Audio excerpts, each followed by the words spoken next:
Heroes to me are the guys that I sweated and patrolled beside and bled beside and fought beside.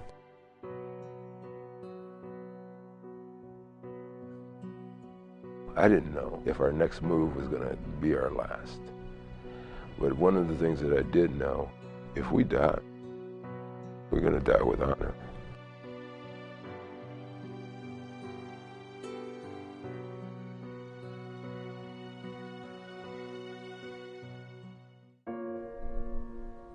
I, Roy Elrod, do solemnly swear to support and defend the Constitution of the United States against all enemies, foreign and domestic. It is the warrior, not the poet, who has given us freedom of speech. It is the warrior who salutes the flag, who serves beneath the flag, and whose coffin is draped by the flag. That I will bear true faith and allegiance to the same. And that I will obey the orders of the President of the United States. And the orders of the officers appointed over me. He is the POW who went away one man and came back another, or hasn't come back at all. It is the San Diego and Parris Island drill instructor who saved countless lives by turning average individuals into Marines and teaching them to watch each other's back. According to regulations and the Uniform Code of Military Justice. The warrior is the parading legionnaire who pins on medals with a prosthetic hand. He is an ordinary and extraordinary human being who offered some of life's most vital years in the service of his country, and who sacrificed life's ambitions so others would not have to sacrifice their own. It is the warrior, a savior, a sword against the darkness, who has nothing more than the finest, greatest testimony to, and on behalf of, the finest and greatest nation ever known. So help me God.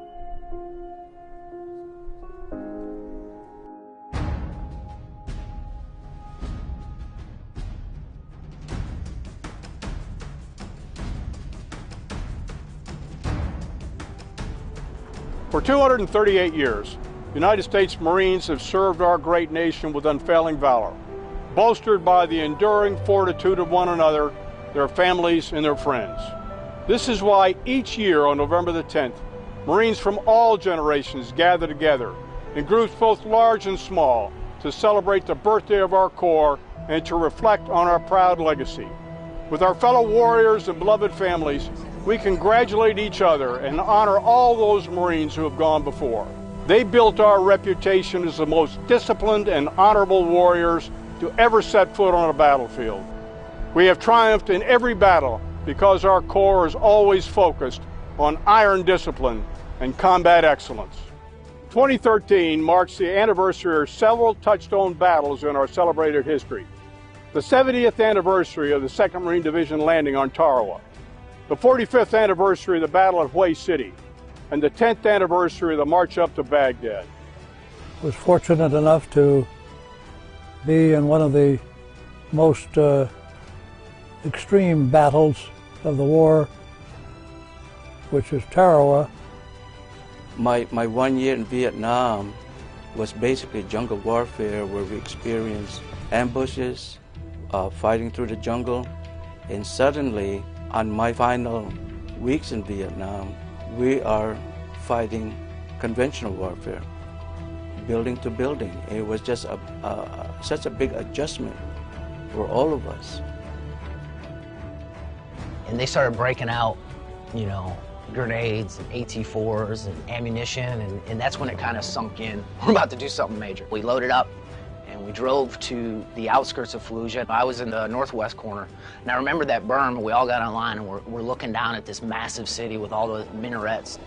The circumstance required us to do what we were trained to do. You know, how we rehearsed and how we trained, quite frankly, we were just so well trained. the Marines around me, that, I love them because they trusted me. They trusted me to make the kind of decisions that were going to put them in the place to win, no matter what the odds. What good leaders do is good leaders listen. They listen to their Marines. They may not be able to use all those ideas, but they listen to their Marines. In every contest of combat, Marines have been successful because of our ethos and our absolute determination. This is who we are. Marines understand martial spirit. The warrior character of our Corps has been hard-earned by all who have gone before. And no matter the odds, today's Marines will continue to carry the day with distinction and valor. No military source ever considered the thought of a military landing against a heavily fortified beachhead and said it just couldn't be done. But the Marine Corps had slightly different ideas on that. When we walked in, we were ambushed, U-shaped type of ambush. They hit us from the front, from the left, from the right. And majority of my men, because I was the first squad leader, were either wounded or killed in action. The enemy, the NVA, had a machine gun. Our fire team got knocked down. We got them back in. What are we going to do? How are we going to make this happen? And I remember my platoon commander, he's like, hey, Sergeant Funk, take him in. And I remember, it's not orders. I jump up, and I did the old follow me. And I ran down that berm, and everybody followed behind me in my squad. And we ran in HE. We started blowing holes in the buildings to make a foothold. When they started to send the boats in, a boat would hit the reef, drop the ramp, and immediately a shell would land in the boat, and the whole boat would be blown to pieces, and everybody in it mangled and torn and dead. And that happened for probably about 15 minutes of a row of boats, all from beach 1, 2, and 3, and they were being hit by these shells that were coming in. They knew exactly where the reef was. They were zeroed in on it. They knew it perfectly. And as soon as the ramp went down, it was a perfect target. All those men, 20-some-odd men in the boat. We started getting our wounded Marines off the streets. We understood that we might get killed, but as Marines, that was our mission to help one another, because if we were the ones wounded, our fellow Marines would do the same thing. Got the platoon commanders and the platoon sergeants together. Okay, how are we going to do this? From the back comes that Lance Corporal's word. Sir, I know how to do this. Sir, I can roll my 106 down the steps here of the WWII University. So I'll turn my gun. I said, we'll fire that down the street. I said, sir, you know how big the round is? I said, that'll make them pull in their heads. And sir, the back blast? Hell, you can run a whole platoon across the street, or more company if you want, sir. You know what? I didn't have a better idea. We know that we're walking in and the odds are not going to be in our favor. All we got to do is make the decision before the opposition is ready. If we can make our decision before they can, we're going to win. Tarawa put to an end any talk about not being able to land on a heavily fortified beachhead. It was the first battle to be able to do so since Gallipoli, and from that time on there was no more reluctance to force landings. And just what that Lance Corporal said happened. Boom, boom, boom. He rolled that out into the street. He turns his gun.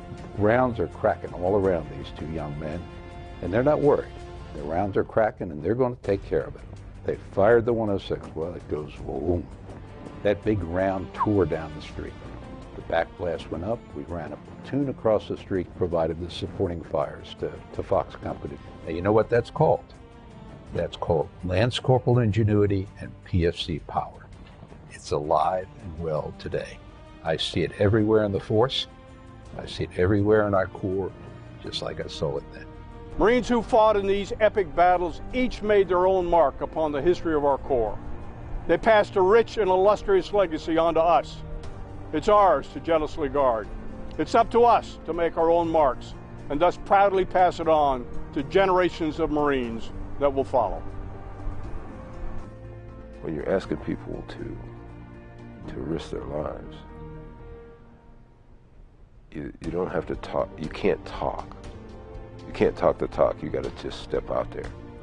You got to step out yourself.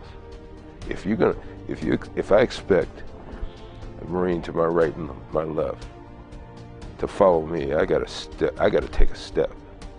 An effective leader doesn't say, okay, we got to get from point A to point B and we're probably going to get shot at a lot.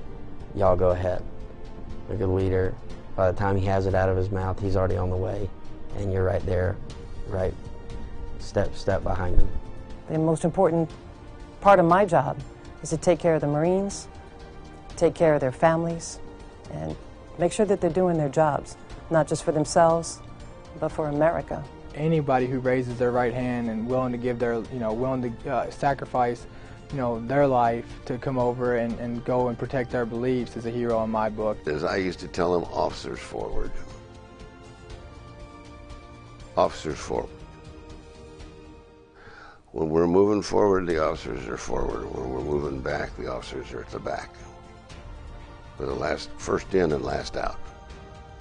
The intense valor, fighting, and victory that occurred in Tarawa and behind them and having to push forward occurred in Wayne. And if you look at it, it occurred in Fallujah. And knowing of our history, we realize that that's a legacy that we're part of.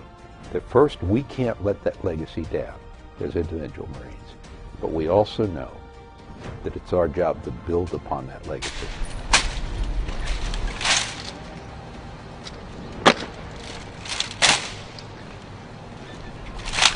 As General Ron Christmas said to us so eloquently, it's up to us to carry on the legacy that we hold so dear.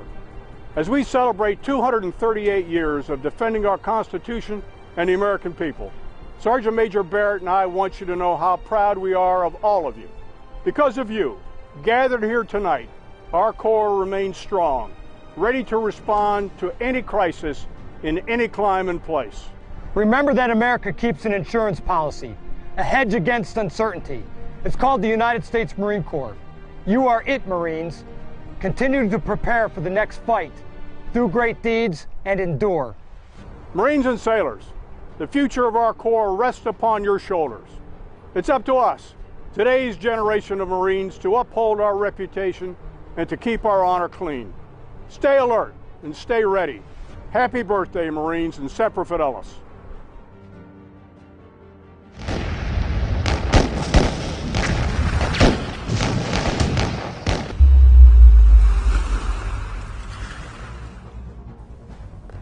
And we went down a long axis of the column. And you could see at the front of the column where they were trying to come out. They were too slow. They were just too slow. And they were too slow because we practiced doing it fast. Or we got fast with our practice. And to this day, I thank God that we did. Because that's how we survived. That's how we did it. There's just a lot of things that I appreciate now that the Marine Corps taught me, and obviously it never leaves you. I'm still rocking the fade 4 months after getting out. This medal, as far as I'm concerned, stands for the metal of America. This stands for the strength of this great country, and it represents the strength of the great military that has fought for over 238 years to maintain the freedoms that our country enjoys today. That's what rests within this medal and the men who wear it.